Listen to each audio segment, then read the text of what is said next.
তিনি প্রথম রাজধানী আগরতলা শহরের আধুনিক নগরায়নের পরিকল্পনা করেন।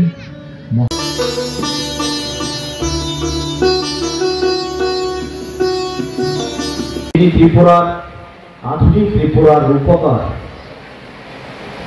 অর্থাৎ আমাদের মডার্ন আর্কিটেক্ট অফ ত্রিপুরা যাকে বলা হয় মহারাজা বীর বিক্রম কিশোর মানিক্য বাহাদুর।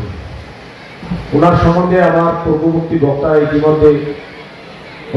তিনি প্রথম রাজধানী আগরতলা শহরের আধুনিক নগরায়নের পরিকল্পনা করেন। মহারাজা তেলিয়ামুড়া কালচার ইনস্টলেশন দ্বারা পরিবেশিত একটা নবভূমি স্বপ্ন।